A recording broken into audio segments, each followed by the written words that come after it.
That's a picture of the first automobile that was owned in Transylvania County, and it was owned by Dr. Edwin English. And his descendant told me that he liked the car pretty well, but when he went out on a house call, even after he had the car, he would take his horse and buggy, because if he ended up staying late into the night, the horse would take him home, and he could sleep in the back of the buggy till he got home. Can you say that again? The thing you're looking at now is one of the more curious objects. Few people have ever seen one of those. You want me to tell you what it is?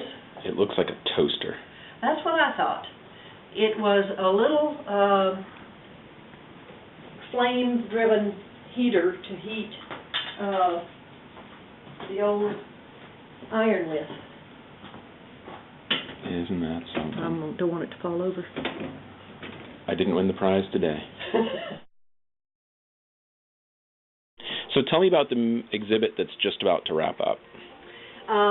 This exhibit was called The Secret Life of a Museum, and it explained the steps you go through to develop an exhibit.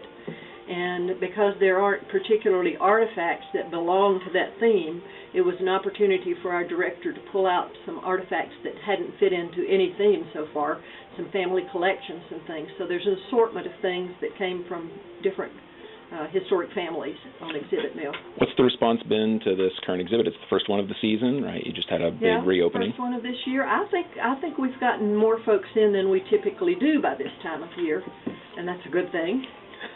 Sure. So, we like more and more. Is there any part of the exhibit that's been particularly energizing to people who visit? Anything that started a lot of conversations? This is something that's going to be permanently on display, but it's something I'm really excited about. And it's a model of the switchback train tracks that were in the Pisgah Forest during the era when Carr Lumber Company was doing so much logging around here. And it was put together by a guy who noticed it when he was out hiking, and he went back and took notes and pictures and went home and duplicated it exactly to scale with the little HO trains. And it has the model of engine that the Carr Lumber Company used, and he painted Carr on the side of it, and it has, you know, where they've got the logs stacked up, where they've milled them, and it's just, I'm so proud of that exhibit. What are some of the things that came out that are going to be most missed? I've enjoyed seeing the old clothes that came from a couple of prominent families. There's quilts, there's baptismal robes, there are some really interesting things in there.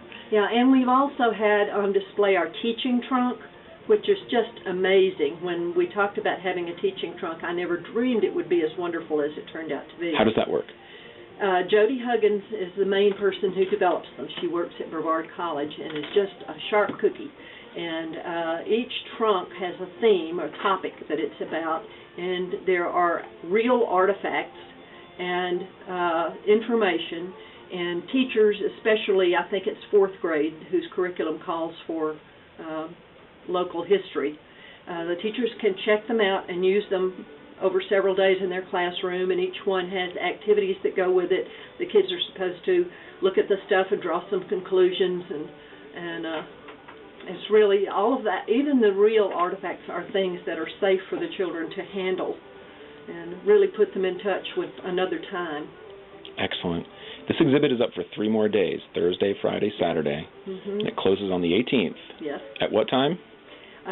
Each day that we're open, the hours are 10 to 5. And we're open Wednesday through Saturday. I'm looking forward to sending people your way. Yes. Thanks, Pat. Thank you.